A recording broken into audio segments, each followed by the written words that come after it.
Hello everyone. Today we are diving into a beautiful and inspiring poem by Henry Van Dyke titled Life.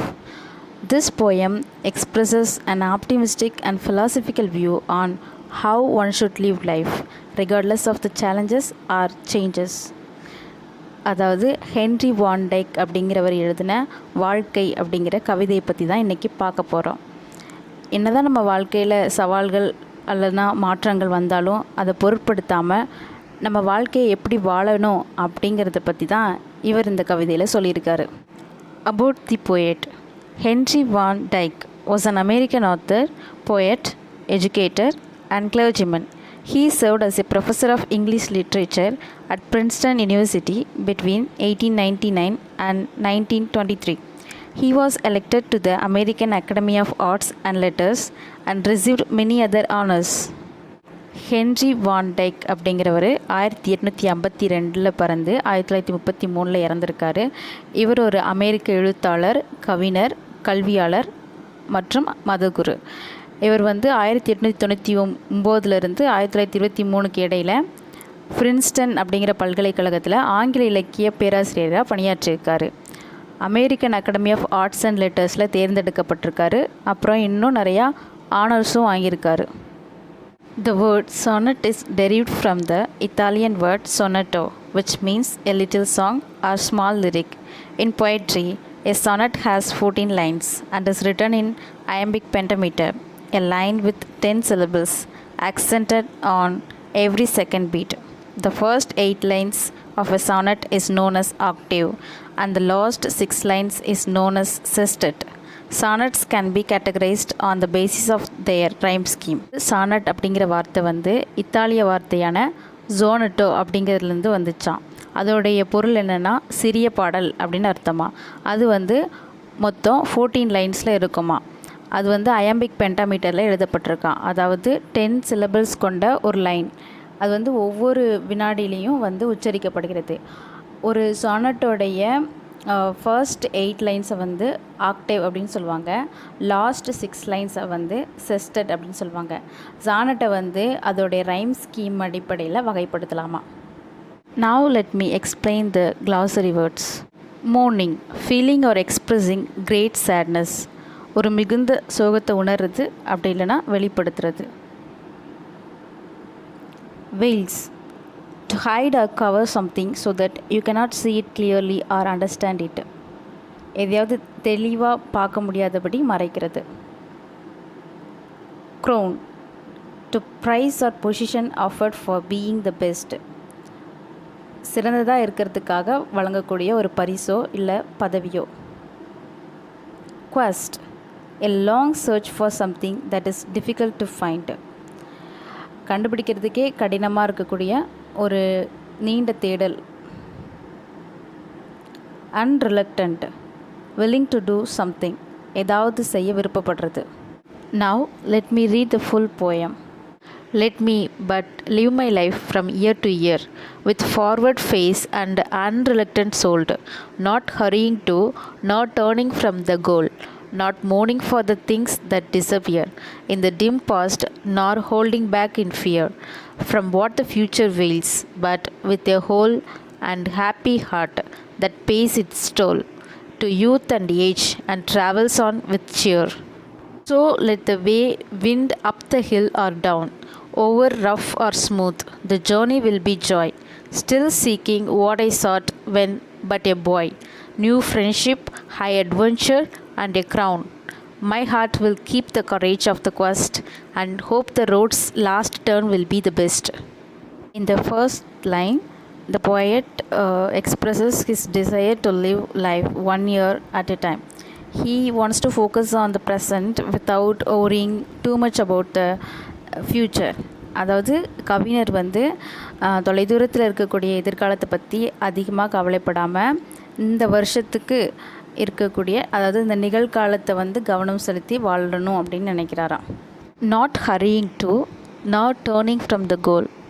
In the third line, the poet doesn't want to rush towards his goals or he doesn't want to avoid them. He seeks balance and he wants to move forward calmly without impatience or avoidance. அதாவது கவிஞர் வந்து அவருடைய இலக்குகளை நோக்கி ரொம்ப வேகமாகவோ இல்லைன்னா அதை தவிர்த்துட்டோ போகணுன்னு விரும்பலை. அவர் வந்து சமநிலையில் போகணுன்னு நினைக்காரு. பொறுமை இல்லாமையோ இல்லைன்னா அவருடைய இலக்குகளை தவிர்க்காமலையோ அமைதியாக முன்னேறணும் அப்படின்னு ஆசைப்படுறாரு. Not mourning for the things that disappear. In the fourth line, the poet says that he doesn't want to grieve over what is lost in the past and he encourages letting go of what has passed. அதாவது கவிஞர் வந்து கடந்த காலத்தில் இழந்ததை பற்றி வருத்தப்பட விரும்பலை, கடந்து போனதை விடாமல் ஊக்கப்படுத்துகிறார். In the dim past, nor holding back in fear. In the fifth line, the poet refers to the past as dim and he doesn't want to live in fear of the future or let fear stop him from moving forward.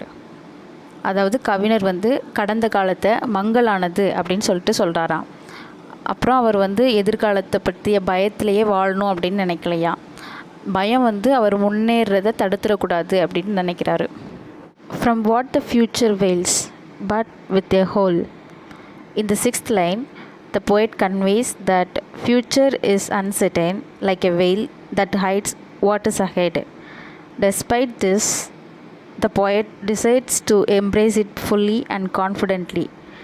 அதாவது எதிர்காலம் வந்து நிச்சயமே இல்லாதது, முன்னால் இருக்கக்கூடிய அதை மறைக்கக்கூடிய முக்காடு மாதிரி இருந்தாலும் கவிஞர் வந்து அதை முழுமையாகவும் நம்பிக்கையுடனும் ஏற்றுக்கொள்ளணும் அப்படின்னு நினைக்கிறாரு. And happy heart that pays its toll. In the seventh line, the poet conveys that he wants to live with a joyful heart. He wants to accept life's inevitable difficulties as part of the journey. அதாவது வாழ்க்கையில் தவிர்க்க முடியாத பயணத்தில் ஒன்று தான் சிரமம் அப்படின்னு சொல்லலாம். அதெல்லாம் வந்து ஏற்றுக்கிட்டு மகிழ்ச்சியான இதயத்தோட வாழணும் அப்படின்னு ஆசைப்படுறாராம். To youth and age and travels on with cheer. In the eighth line, the poet says that he wants to continue his life journey with joy and enthusiasm, whether in youth or old age. அதாவது இளமையாக இருந்தாலும் சரி முதுமையில் இருந்தாலும் சரி கவிஞர் வந்து அவருடைய வாழ்க்கை பயணத்தை மகிழ்ச்சியுடனும் உற்சாகத்துடனும் வாழணும் அப்படின்னு ஆசைப்படுறாரு. So let the way wind up the hill or down. In the ninth line, the poet says that life's path may go uphill during difficult times or downhill during easier times, but he wants to accept both equally. அதாவது வாழ்க்கையோட பாதை வந்து கடினமான நேரத்தில் வந்து ஒரு மலை மேலே போகிற மாதிரி இருக்கும், இல்லை ஈஸியான டைமில் வந்து ஏதோ ஒரு சமமான பாதையில் நடந்து போகிற மாதிரி இருக்கும். ஆனால் கவிஞர் இந்த ரெண்டுத்தையுமே வந்து சமமாக எடுத்துக்கணும் அப்படின்னு ஆசைப்படுறார். Over rough or smooth, the journey will be joy. In the 10th line, the poet says that he believes that the journey will bring joy if approached with the right mindset, regardless of whether life is hard or easy. அதாவது வாழ்க்கை வந்து கடினமானதா அல்லது எளிதானதா அப்படிங்கிறத பொருட்படுத்தாமல் நம்ம வந்து சரியான ஒரு மைண்ட் செட்டோடு அப்ரோச் பண்ணனா நம்மளுடைய லைஃபோடைய ஜேர்னி வந்து இன்னும் மகிழ்ச்சியை தரும் அப்படின்ட்டு கவிஞர் நம்புகிறாராம். Still seeking what I sought when but a boy. In the 11th line, the poet says that even as an adult, he still seeks the same things he did as a young boy, like adventure, friendship and personal fulfillment. அதாவது வயசானாலும் சின்ன வயசில் செஞ்ச சாகசம், புதிய புதிய நட்புகளை ஏற்படுத்தி கொள்வது, அப்புறம் பர்சனல் ஃபுல்ஃபில்மெண்ட்டுக்காக என்னெல்லாம் செய்யணும்னு ஆசைப்பட்டாரோ அது எல்லாமே இந்த வயசுலேயும் செய்யணும் அப்படின்னு ஆசைப்பட்றாராம். New friendship, high adventure and a crown. In the 12th line, the poet says that he looks forward to making new friends, experiencing exciting adventures and achieving some forms of success or recognition. அதாவது கவிஞர் வந்து புதிய புதிய நண்பர்களை உருவாக்கிக்கிறதுலையும் இல்லை உற்சாகப்படுத்துகிற மாதிரியான சாகசங்களை அனுபவிக்கிறதுலையும் வெற்றி அப்படி இல்லைன்னா ஒரு கிரீட மாதிரியான ஒரு அங்கீகாரத்தை பெற்றுக்கொள்கிறதுலையும் இன்னும் வந்து எதிர்பார்க்குறார். My heart will keep the courage of the quest. In the 13th line, the poet says that no matter what happens, his heart will remain brave and committed to the pursuit of this life long dreams. அதாவது என்ன நடந்தாலும் சரி, கவிஞருடைய இதயம் வந்து இந்த வாழ்நாள் கனவுகளை பின்தொடர்றதுல வந்து தைரியமாகவும் உறுதியாகவும் இருக்கும் அப்படின்னு சொல்கிறாரு. And the hope the roads last turn will be the best. In the last line, the poet hopes that even at the end of his life, the final part of his journey will be the most fulfilling and meaningful. அதாவது கவிஞர் வந்து அவருடைய வாழ்நாளுடைய முடிவில் கூட அவருடைய பயணத்துடைய இறுதி பகுதி வந்து ரொம்ப நிறைவானதாகவும் அர்த்தமுள்ளதாகவும் இருக்கும் அப்படின்னு நம்புகிறாரு. Moral lesson of this poem is that life should be lived with courage, positivity, and a forward-looking attitude. We should not dwell on the past or fear the future, but embrace both the good and bad experiences as a part of the journey. This poem encourages us to enjoy life's adventures, seek happiness, and remain hopeful that the best is yet to come, no matter where life leads us. And remember, life is a journey, not a destination. இந்த poem நமக்கு எதை சொல்லித்தருது அப்படின்னா, வாழ்க்கையில் வந்து நம்ம எப்போவும் தைரியமாக இருக்கணும், பாசிட்டிவாக திங்க் பண்ணணும், எதையுமே ஃபார்வேர்டாக திங்க் பண்ணுற அப்ரோச் வந்து நமக்கு இருக்கணும். அப்புறம் நம்ம வந்து பாஸ்ட் லைஃப்பை பற்றி திங்க் பண்ணக்கூடாது, அதே மாதிரி ஃப்யூச்சரை பற்றி பயப்படவும் கூடாது. நல்ல விஷயமோ கெட்ட விஷயமோ எது நடந்தாலுமே அதை ஒரு அனுபவமாக எடுத்துக்கணும். வாழ்க்கையில் வந்து இன்னும் நிறைய சாகசத்தை அனுபவிக்கிறதுக்கும் மகிழ்ச்சியை தேடுறதுக்கும் நம்மளை லைஃப் எங்கே எடுத்துகிட்டு போனாலும் சரி, இன்னும் பெஸ்ட்டானது வரல அப்படிங்கிற ஒரு நம்பிக்கையோடையும் நம்ம வந்து வாழணும். அப்புறம் எதை நம்ம நல்லா ஞாபகம் வச்சுக்கணும்னா, வாழ்க்கைங்கிறது ஒரு பயணம்தான் தவிர முடிவு கிடையாது.